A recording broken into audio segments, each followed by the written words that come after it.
Welcome to another exciting and informative episode of your number one empowerment channel, the Hangout Cafe. Today, we tackle a critical and important road into Conversation Street, where we're going to perform a post-mortem of our former education system, identifying its failures and its successes. As always, in this series, as any other topic that we tackle, it's divided into parts to allow for us to critically and efficiently address individual aspects of the topic. And so, without any further more to do, I'm your host, Joseph Njao, and this is the Hangout Cafe.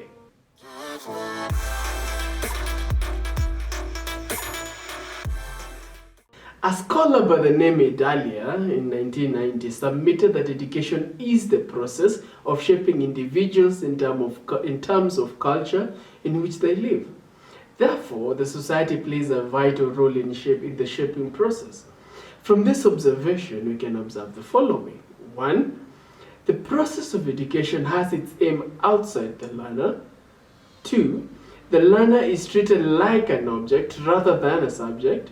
The learner is rendered a passive and empty object in which is pumped information in for him or her to consume. 3. The public criterion overrides private learners' concerns in judgment of the worth of education. Now, from this observation, we find out that education entails 1. Communication, 2. Encounter, 3. Participation, and 4. Interaction or dialogue. Education thus has become an intersubjective process which emphasizes on humanization. Through interaction, the teacher should enable the learner to be better than he or she is. This is an existential approach, which means that the learner should become a conscious being, a self. By virtue of being self, he becomes self-reliant and independent. Another scholar named Moya in 2000 notes that the 844 system of education, which was pre-vocational in nature, was introduced in January 1985 following the Mackay Report of 1982. This mode of education started by the assumption that it would equip pupils with employable skills, thereby enabling school dropouts at all levels to be either self-employed or secure employment in the formal sector.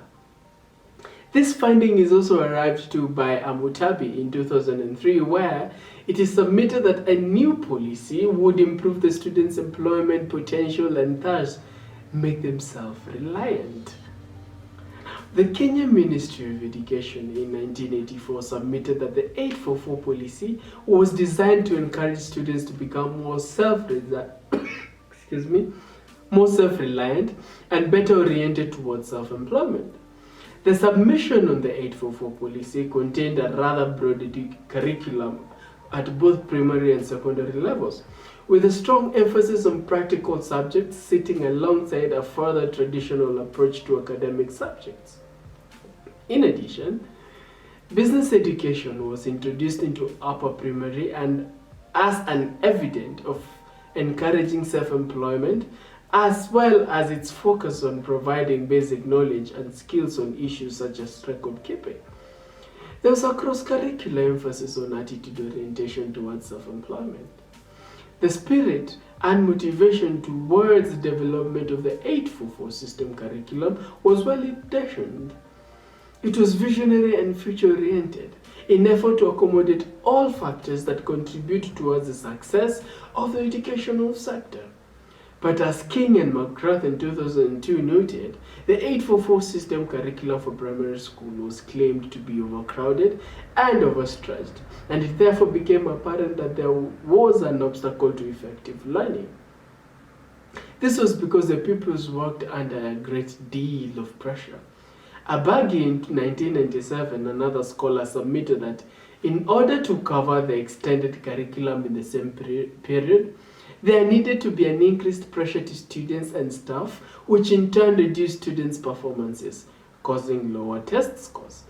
This pressure negatively affected the children's motivation to learn, resulting in rise in dropouts, as Owino 1997 notes.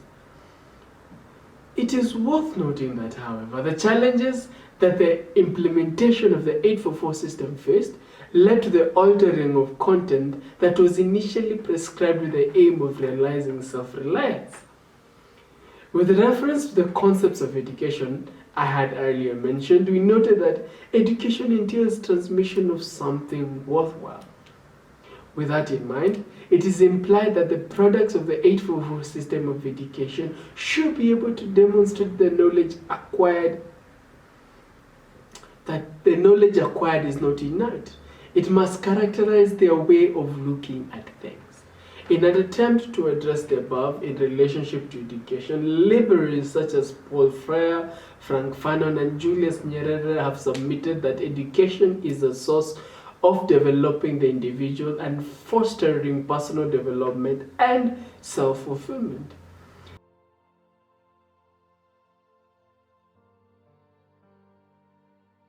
This development is in terms of 1. Mental development, 2. Physical growth, 3. Emotional or psychological development, political development, spiritual growth, character development, economic independence, as Njoroge and Benair in 1988 found. Well, sidebar. Julius Kabarange Nyerere, the founding president of the United Republic of Tanzania, wrote a number of articles in education that touched greatly on self-reliance. These articles include Education Never Ends in 1969, Adult Education and Development in 1978, Education for Self-Reliance in 1967, and Our Education Must Be for Liberation in 1974. End sidebar. Nyerere believed that education serves a number of philosophical ideas that are usually captured as a country's educational aims, goals, and objectives. He argues that education ought to develop the subject self, unique to each person, and this rejects any submergence of any persons in the crowd. Education, according to him, is forever a struggle to remove any obstacle that may prevent development of the self. This struggle for Nyerere is a liberation process towards individual and societal independence, as Wamocha in 1997 finds. Self-reliance, in addition, has 3 main meanings. Number 1, ability for a person to squarely depend on oneself for his or her physiological needs of food, shelter, and clothing. 2, ability for one person to develop the power to get useful information by oneself. And 3, the ability to rule oneself, meaning to put under one's control his senses and thoughts, as Vinoba finds.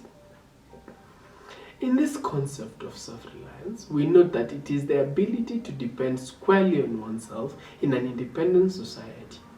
The ability to take care of one's affairs, and in a society where each person works and is exploited by none.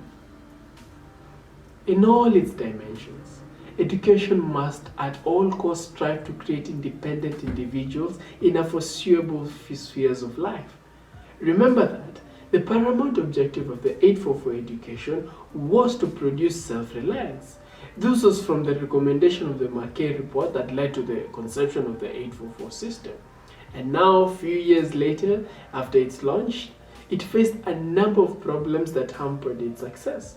Major problems to note were: 1, irrelevancy of the curriculum matter to the learner's daily life; 2, inadequate teaching facilities and equipment; and 3, the heavy workload bestowed on both teachers and the learners.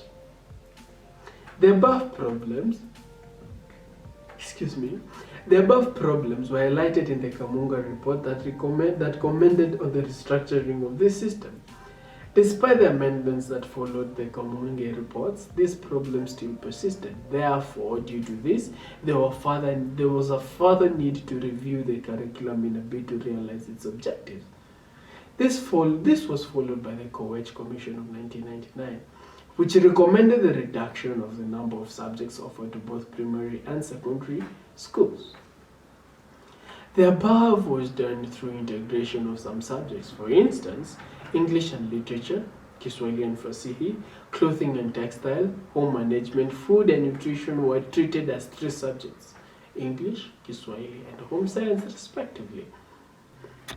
However, this move did not alleviate the problems of the heavy workload, since what was done here was mere transfer of topics from one class to another and changing the names of the subject. As a result of this, education became more examination-oriented and thus contradicting the initial objectives for equipping the learner with vocational skills.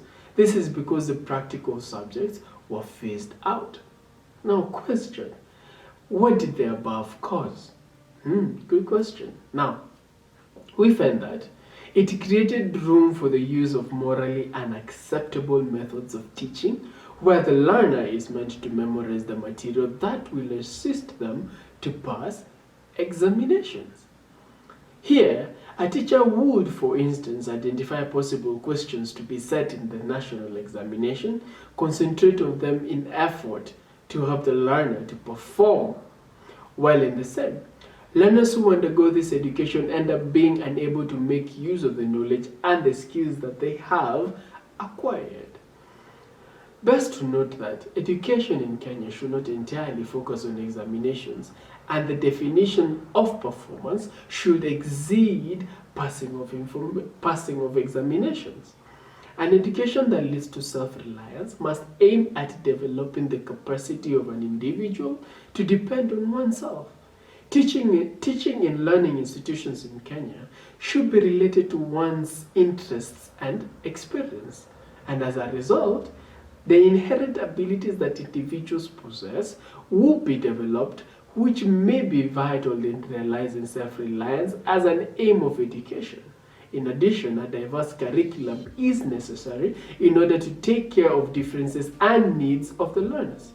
The uniqueness of every individual subjected to an education system that has to be identified and developed to expose every individual to the same curriculum is to ignore this important fact. We are left with a few hanging questions regarding the validity of the old system of education in Kenya's knowledge economy. Were our classes more focused on memorization, studying, and standardized testing? Did we put emphasis on exploration, independent thinking, and creativity? Were our schools in Kenya competitive or collaborative? Were students encouraged to learn about themselves and choose their own career paths? I think the answers to the above are a true reflection of the injustice that may have faced students regarding education, and are clear examples of what the new curriculum should strive not to be. This has been the Hangout Cafe with me, your host, Joseph Njau.